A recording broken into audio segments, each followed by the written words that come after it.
Thank you to Hashem. So just a quick, before we start the Tehillim, the energy of the month of Tammuz. Today is already Zion in Tammuz, Ches in Tammuz, maybe we're Ches already. Have to look at my Tehillim. I keep the count of the day as the Tehillim is. So as the Yom. So yeah, today is Zion. Yeah. Actually, today, what we're going to be learning today is the Tehillim of today's Yom, Tehillim of today, of Zion L'Chodesh. Okay, so just a quick recap on the energy of Tammuz, because we're in the month of Tammuz, and the month of Tammuz, the energy is being grateful and looking at what you have and being so happy with what you have, as opposed to looking at what you have and looking at what you have not, and focusing on the have not. And so in Kabbalah, we're taught that this month was the energy of Haman, messed up Haman energy, meaning Haman was rich, powerful, family man. He had everything. And he was probably pretty smart also, and probably a diplomat, and in the highest echelons of the world. What bothered him? It bothered him that Mordechai didn't bow down to him. So our sages teach us that the pasuk in Megillah Esther, that actually Haman, Yamach Shemo, Haman Hamaleki, Yamach Shemo, what he said, the pasuk he said was, when he's recounting to his family all of his greatness, he said, nothing that I have is worth it as long as Mordechai doesn't bow down to me. And the Sofei Tevot, the ending letters of those words, the Chol Zeh, Einenu, Shoveh Li, Zeh ends with a Hey, and Einenu ends with a Vav, Shoveh ends with a Hey, and Li ends with a Yud. It's Hashem's name written backwards. And that's the configuration of Hashem's name in the month of Tammuz. It's true, it's the Shem Havaya written backwards, but it's teaching us that when our brain is backwards, what does it mean our brain is backwards? Our brain is backwards means we're looking at what we don't have instead of focusing on what we have. You focus on what you have, you're positive. Focus on what you don't have, you're always going to have something that you don't have. We're going to do Membeis 42 today. We began it last week.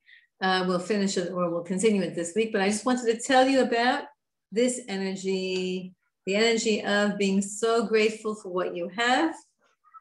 Now, if Haman would only have, if Haman would only have recognized that what he doesn't have is to his benefit, right? What didn't he have? He didn't have Mordechai HaYehudi HaTzadik bowing down to him.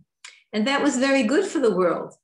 And Haman, if he would have only meditated on that what he doesn't have is actually good, he wouldn't have dropped dead. He wouldn't have died. He wouldn't have been killed and hung, and he would have had a life. But because he focused on what he didn't have, he died. We're saying in Pirkei Avos every Shabbos now, the long Shabbos is in the summer, we're learning in the afternoon, Pirkei Avos. And in Pirkei Avos it says, Hakina, that time of our covenant, when you're jealous, and when you want honor, and when you have ridiculous desires, inappropriate desires, it kills you. Mamish kills you. So let's not be those dead people. Let's be alive and say thank you for every single thing that we have. Thank you, Hashem, for everything. Thank you for all of you. I thank Hashem for all of you, and for the ability to be able to be in England every single week. A few times a week, I'm in London. I'm in England. For years and years, we were trying to get me to get back there physically. I was there one time. And I've been trying, it never happened. And then Hashem sent around this crazy COVID. And Hashem said, okay, now I'll show you how through the negative comes so much positive. And here we're all chevra from England for years already. Was it years or months? Okay, so now we started last week, Perek Membeis 42. We started it for many reasons. First of all, last week was Parshas Korach. And Perek Membeis was written by the sons of Korach, who survived. And we wanted to help Korach a little bit. Korach made a big mistake. And in Chassidus, we're taught that his mistake had a root in goodness. His mistake wasn't complete evil. He wasn't like Amalek. He wasn't like Haman. His mistake was a mistake of the mind. He cheshboned out something incorrectly. He calculated something wrong. And so Chazal tell us that in the end, he will have a chelik in the world to come. In the end, he will come back in Chiyas HaMesim. So his sons, they did tshuva right before they died. They did tshuva, and they became and they were Levium, and so they made up some prakim of Tehillim, and this is the first one they made up. It's in our Silber, so we wanted to learn it in the merit of Korach to help them out a little bit, and also to recognize that a person could do tshuva the last minute and become a great person. You don't have to, about tshuva, for those who are balei tshuva here, and I hope I'm also bal tshuva, even though I was raised religious my whole life, but we all need to aspire to become a bal tshuva. I just heard an amazing teaching from a Malach Biderman, one of the great teachers here in Eretz Yisrael. Malach Biderman said, in this week's parsha, Moshe Rabbeinu hits the rock. Moshe and Aaron hit the rock, get into trouble because that they don't come into Eretz Yisrael. It's a very big story. It's much deeper than what I just said. But one of the teachings of hitting the rock, if God says, talk to the rock, Moshe Rabbeinu, why did he hit the rock? God says, talk to the rock. Moshe Rabbeinu was the most scrupulous of everybody. How could he make such a mistake? And so the Malach Biderman says the following. He quotes one of the Sfarim. He says, Moshe Rabbeinu, when the Jewish people, when we were complaining about water, okay, there's a way to complain and a way to complain.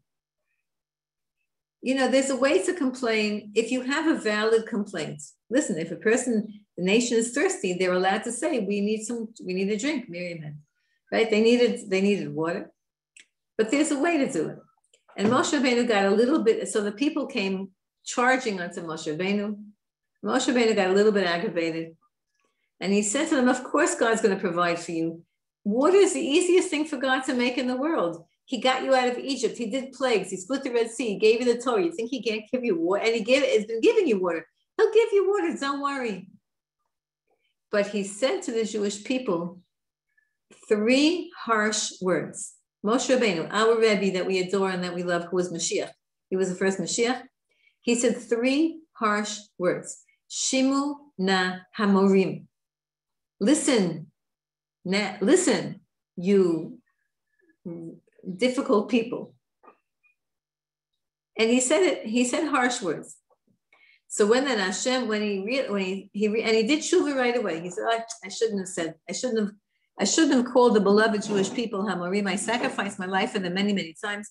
But for whatever, 3 sharp words came out of his mouth.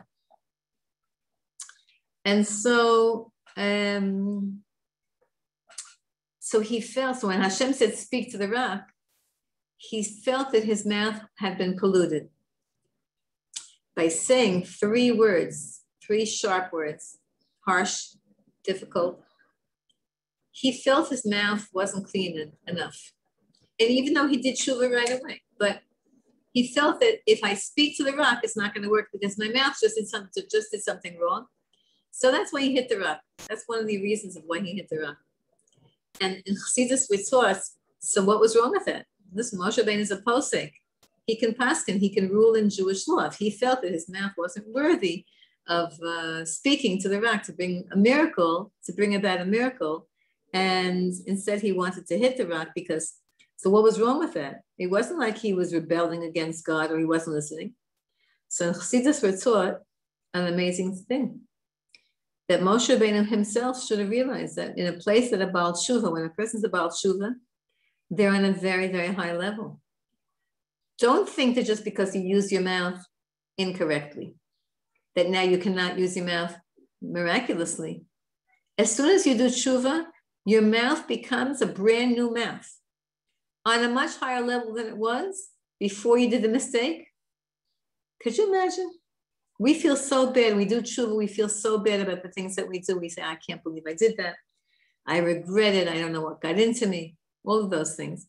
And somehow we don't realize the advantage of tshuva is such that our profound and heartfelt tshuva makes us brand new people, better, higher, holier, beautiful. Okay, so let's go into our Tehillim. The Balei Shuva, the Bnei Korach did Shuva, and they wrote Tehillim. So if you cheshbon out the amount of Tehillims that are written by other people, they have the most, other than David HaMelech. It's a pretty big compliment to them. Okay, where were we? Does anybody remember the last pasuk we did? We were on Ches. Ches? Good. Okay, thank you. Okay, so now this pasuk Ches is a pasuk that everybody here has said in her life at one point or another.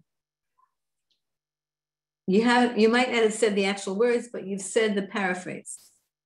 So David HaMelech / Bnei Korach are bemoaning the fact that we're not yet in redemption. So I just want to go back a few psukim just to get to the flow. So Pasuk Zayin said, Hashem, I'm bent over because I'm remembering all the chesed you did for me. You split the Jordan River for me. You made me the Har Hermon. Har Hermon's in the north, near the enemies of the north that you captured for me. Har Mitzar is Har Sinai. You did so much for me, Hashem. And I haven't really been living up to my side of the bargain, says the Jewish people. And because of that, we're in exile, says the Jewish people. Now Hashem's going to say, no, you're in exile for other reasons, but we're allowed to say, I'm sorry, Hashem, I did not live up to your expectations, and I did not live up to all the kindness you've done for me. And therefore, I'm going to kvetch to you, Hashem. We are allowed to kvetch to Hashem. That's like a famous line. You should repeat it to yourself over and over again. Hashem is the best audience for your kvetches. Because you know what? People get tired. Even your best friend gets tired after a while. She knows you, she loves you, she's your best friend. Your husband knows you, loves you, he's your best friend. But when you smile, the world smiles with you. When you cry alone. People get tired of hearing your problems.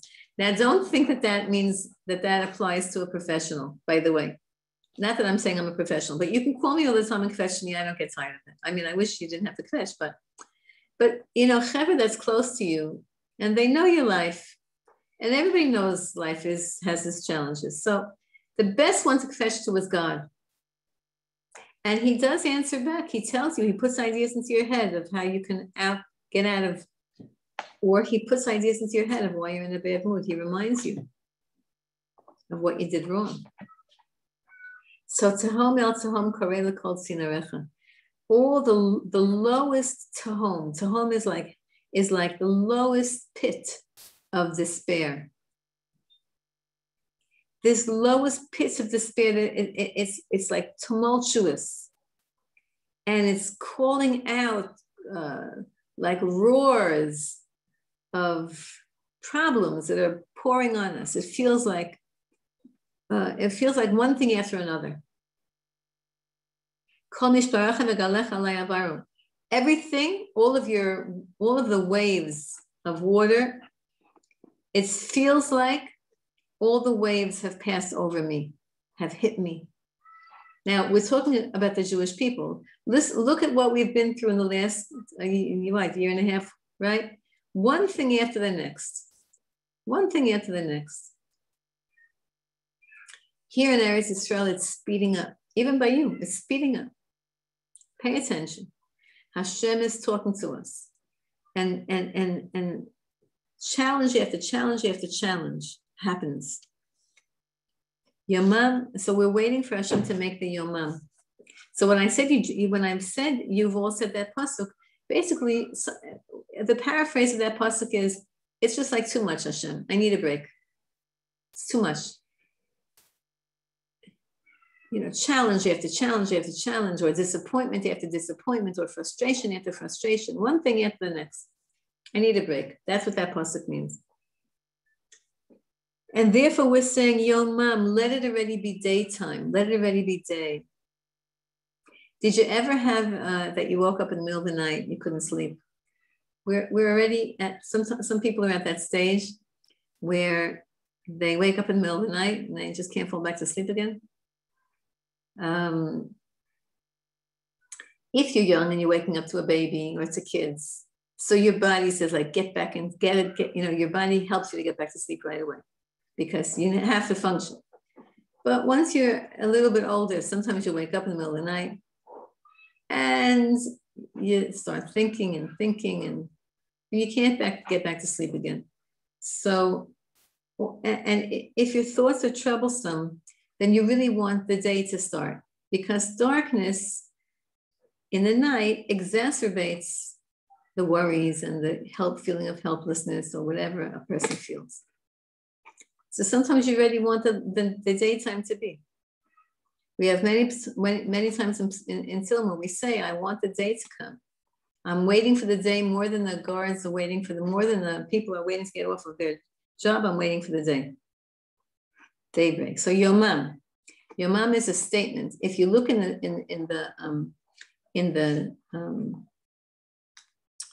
Tehillim of the Tanakh, not the Siddur Tehillims, but the Tehillim of the Tanakh, you'll see that after the word Yomam, you have a stop. That means Yomam is a statement. It means, I want the day to come already. I want it to be daytime. I just have to say hi to Annie. I saw she popped onto my screen for a second. I haven't seen you in a long time, Annie. Don't think we don't notice. We notice when people come and go. God, it's good to have you. Let the day come. Yitzaveh Hashem chasto. Let Hashem already scream out that he loves us. Chesed means loving kindness. Chasto means we want Hashem to say, it's time to do chesed. It's time for me to do chesed with him. Uvalayla, and even if it gets night again, because it's going to be day and night, that's the way the world is. Shiro imi, I want his, now the word shiro is a question mark, what it means. It either could mean his song, like we would think that it would mean his song, because the word shir means song.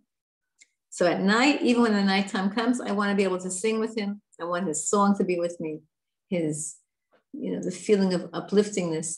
But Shiro also means like Hashra'ah. Hashra'ah Shechina, it means the presence of God.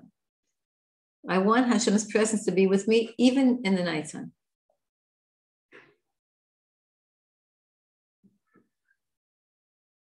Tefillah lekel chayai. This is the prayer that I say to Hashem, who is kel chayai. He is the God that gives me life.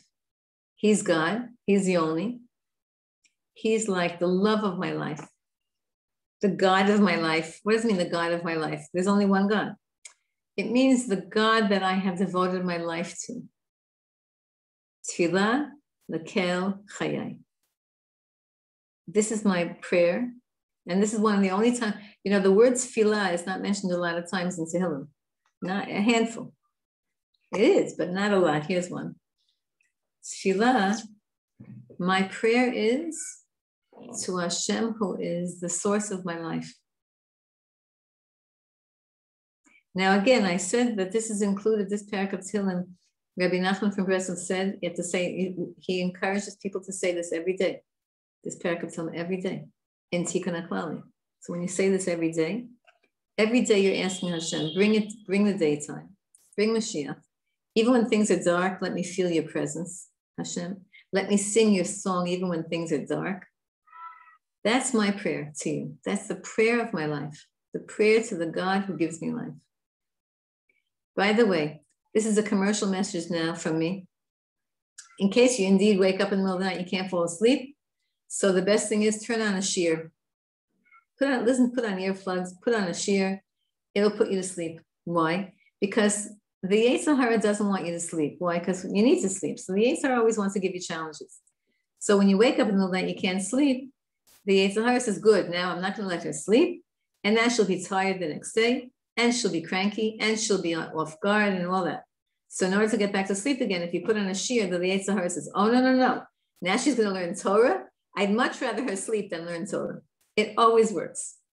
I'm telling you, especially if you listen to shiurim of people who have a soft voice.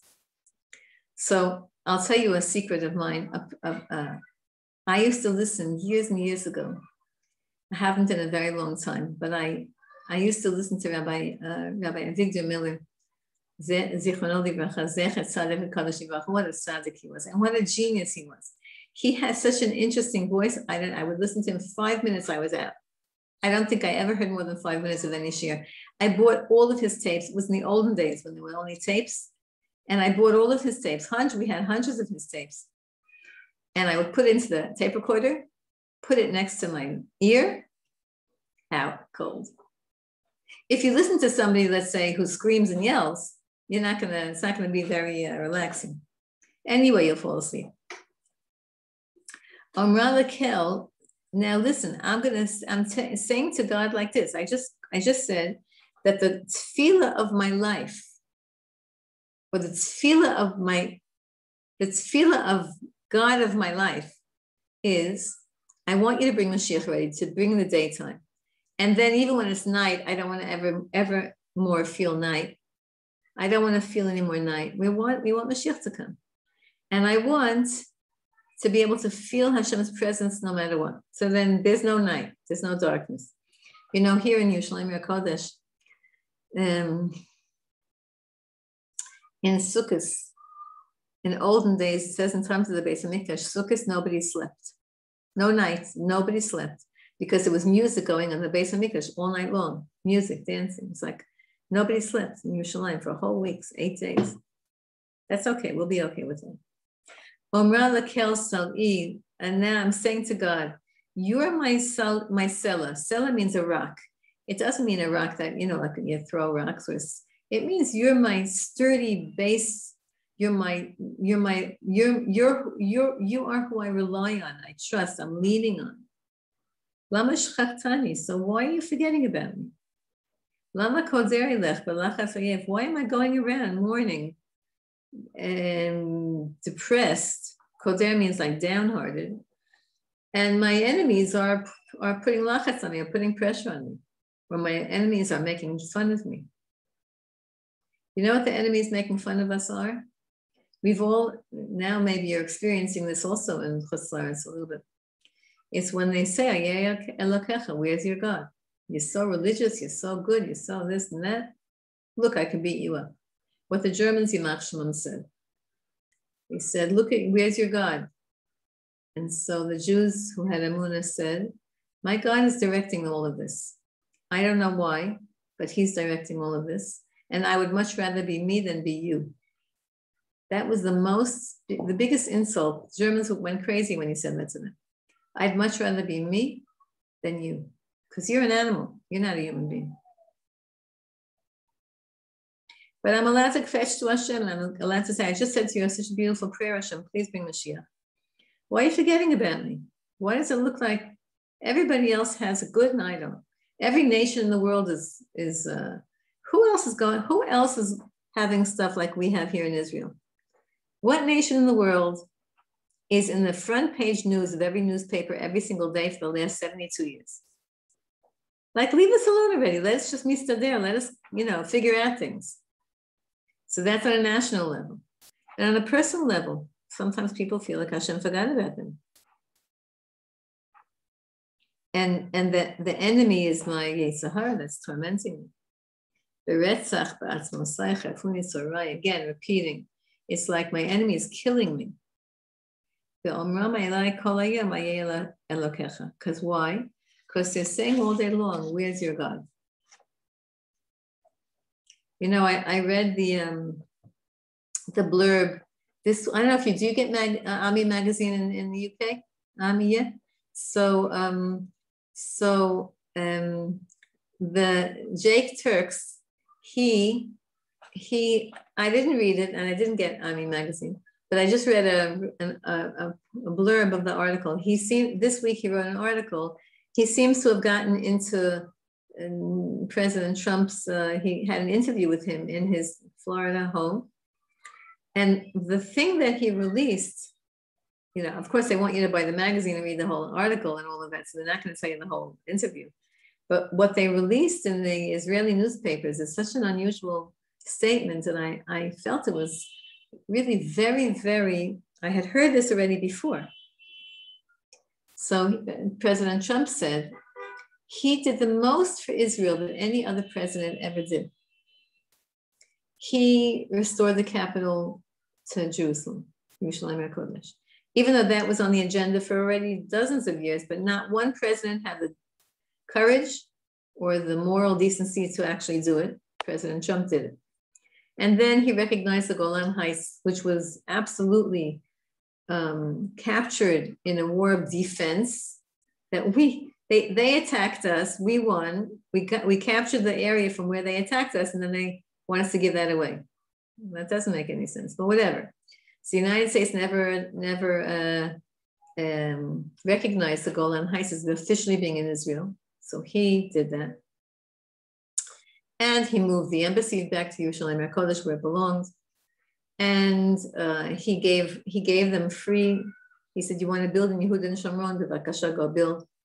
He did so much for the state of Israel. So he doesn't understand, he says in the interview, he says he doesn't understand why did he only get 25% of the Jewish vote in America? And why did 75% of the Jewish vote go to his opponent, the current seemingly president of the United States? He says, don't Jews love Israel? So his conclusion was, secular Jews in America do not love Israel. And he said, and I'm not talking about the Orthodox. I know the Orthodox are committed to Israel. But you would think that secular Jews would also be committed to Israel, and they're not.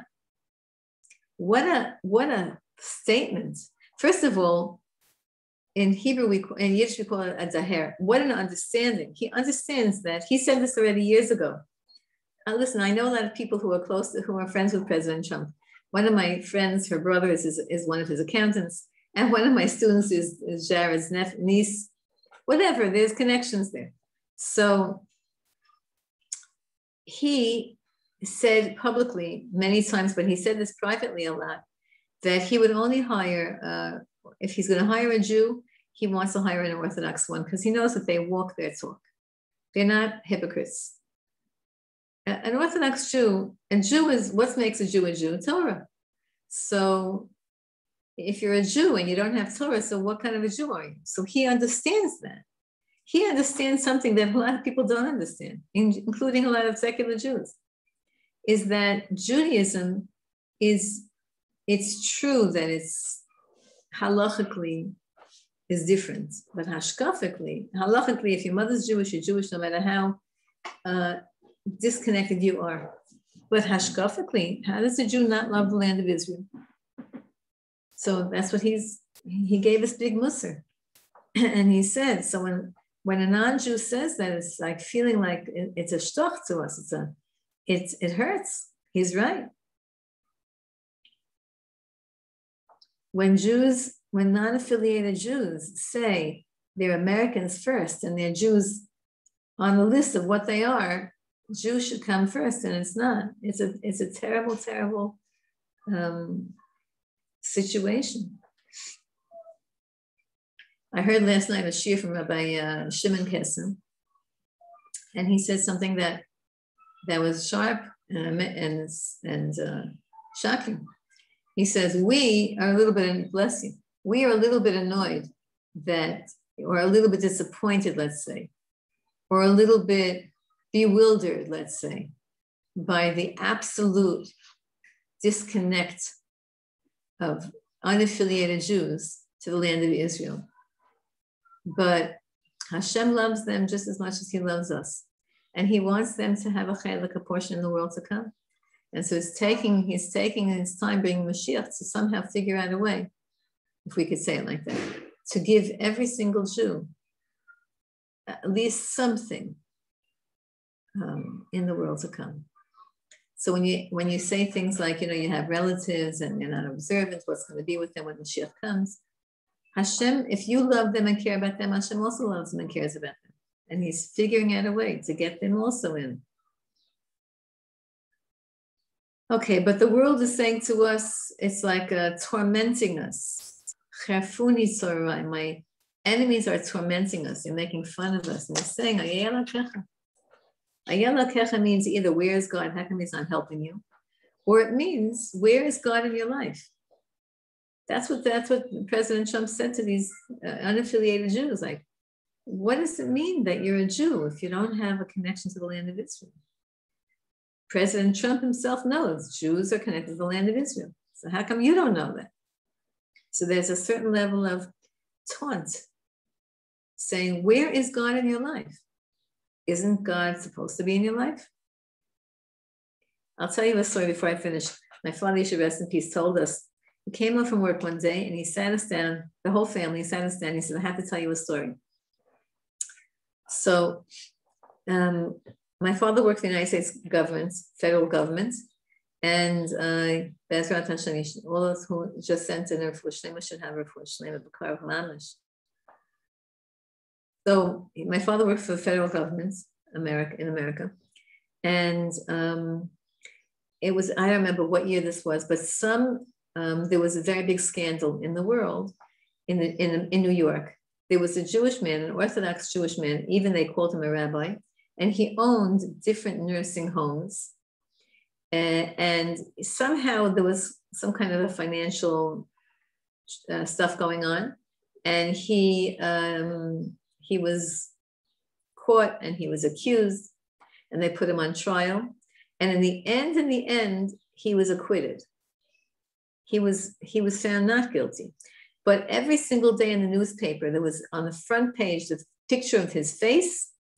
And, you know, when this trial, I don't remember how long it took, weeks and weeks, till they finally said that no, it was not, he didn't do anything illegal, etc. So my father said that in the beginning so he came up from work one day with the newspaper, showed us the newspaper, said, look at this, at the front page, such a shand, it's a chil Hashem. So he said that at work, my father was a supervisor of many other people underneath him. And a lot of these people underneath him were, you know, they were, people of color, of all different kinds of nationalities. And they knew that he was an Orthodox Jew. And so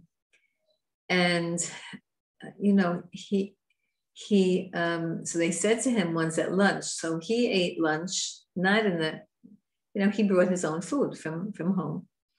And he used to sit by himself lunchtime and, have a quiet time. And so they came over to him. And they said to him, hey, Al, his name was Anshel, Al, they called him. Hey, Al, look, one of your guys is on the front page of the newspaper. And they showed him this picture of this guy on the front page of the newspaper. Looked like a religious guy, beard, hat, the whole business. So my father said to them, every day for the last 100 million years, it's your guys on the front page of the newspaper. So now, once in a while, I got one of my guys on the front page of the newspaper. So what are you saying to me? Do I go to you every single day, the last, all these years and say, look, this is your guy your guy did kill this person, your guy did that murder and this and that. I don't tell you about your guys. So one's my guy. So listen to this, my father said to us. They said to him, your guys, the fact that we're in the front page of the newspaper because we do crime, that's our nature. But you guys never allowed to do crime. That's not who you are. You're never allowed to be on the front page of the newspaper. And my father came home and he said to us, they're right. What a big lesson he learned from the people in his work. Our guys are never allowed to be on the front page of the newspaper and doing crimes. And that was the first of, how many years ago was this? 40 years ago? More, 50 years ago. And since then, sadly, we've been too many things in the newspaper. But Ayela Kecha, where's God in your life? Or where is your God trying to help you? That's what the Now listen, ladies, I told you this last week, you must learn this by heart as possible. We're now, the Mishorer here, the B'nai Korach or David HaMelech, is now speaking to himself.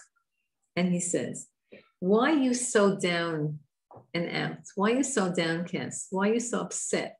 Nafshi, me. I'm talking to myself. So he who puts the word here, nafshi, but really we have to insert our own name here.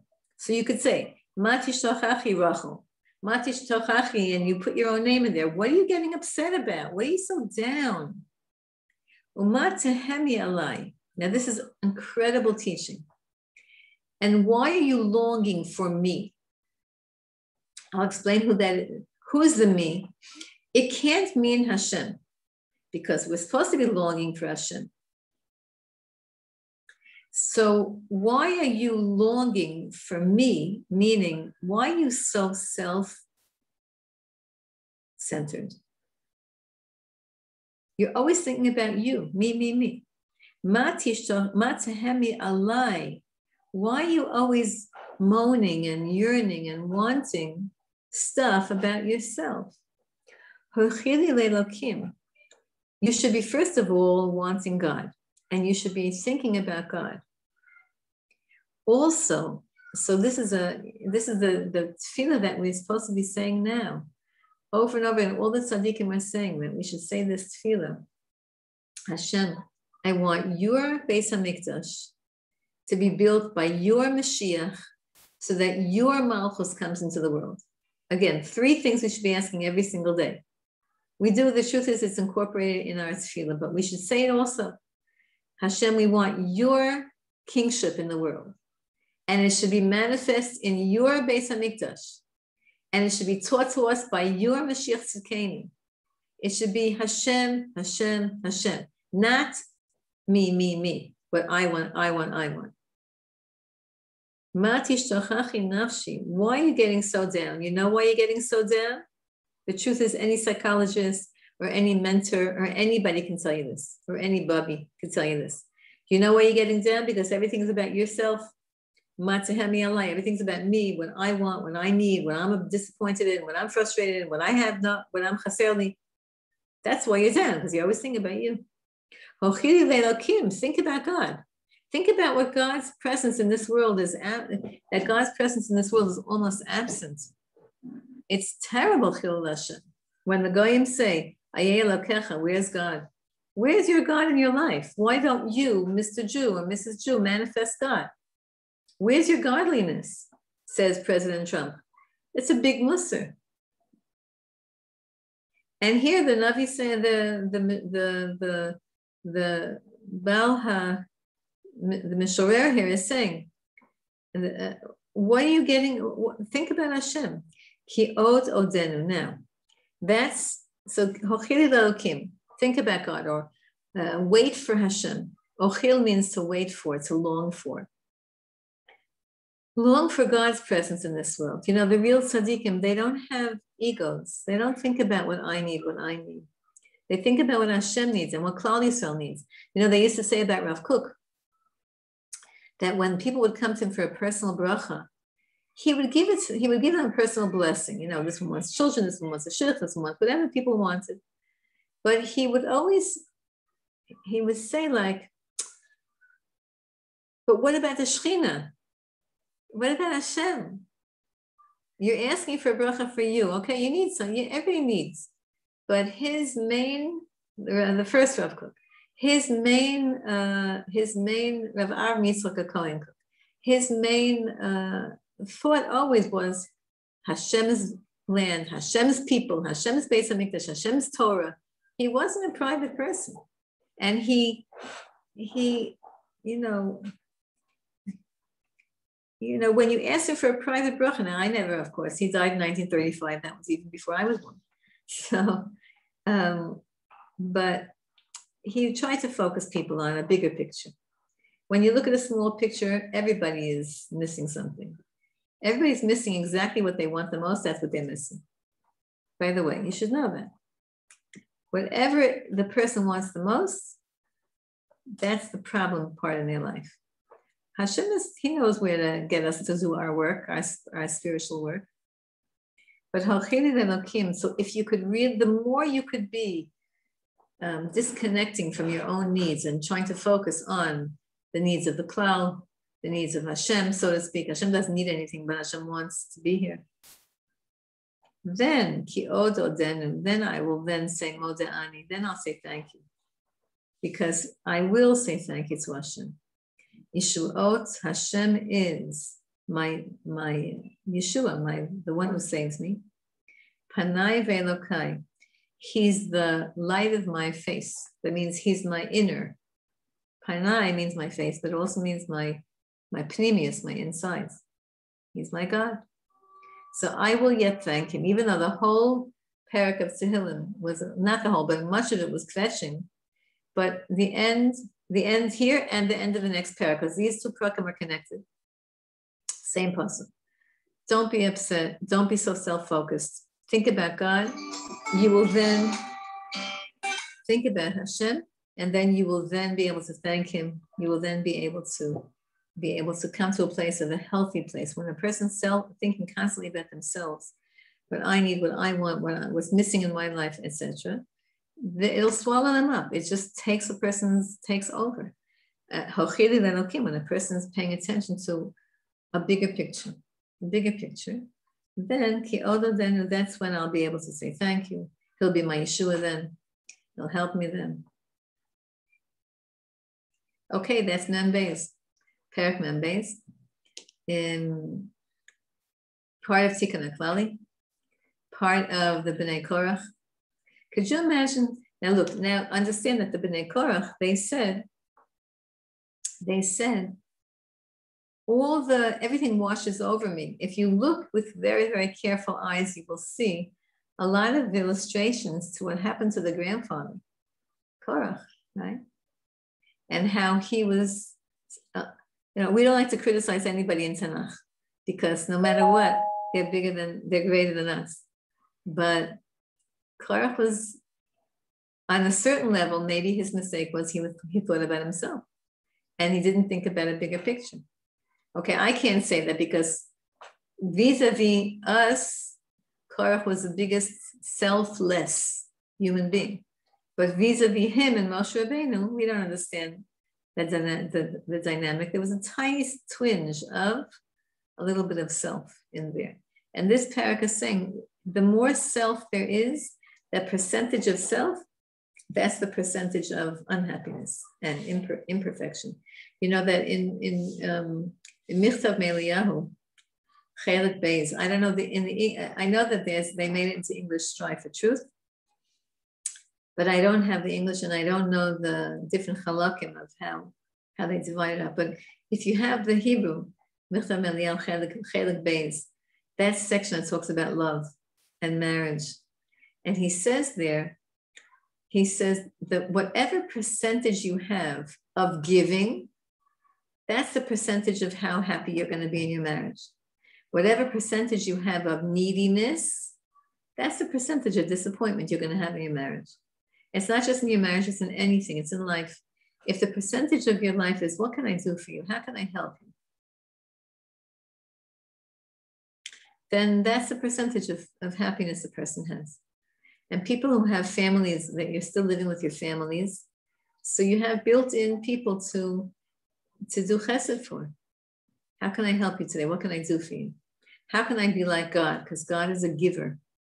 What does God really receive from us? He doesn't need anything from us. He allows us to give him. It's a chesed, it's a kindness that Hashem allows us to give him. Give him nachas, do mitzvahs, make more purity in the world. But he doesn't need anything from us, nor does he really even receive anything from us. What is Hashem constantly doing? He's constantly giving, giving, giving. So the more giving we are in a healthy, holy, and balanced way, the more godlike we are. If we're giving because we want to receive, and deep down inside we're giving so that we can get back, receive, it's not going to work. But if the more l'shem shamayim we are giving, and in a healthy way, you have to choose who is healthy to give to. If your child wants all day long lollipops and candy, no, that's not called giving. It's giving to her or to him to hold back and to refrain. You're giving them the ability to have self-control. You're giving, but you're giving them a skill called self-control. So the more you give,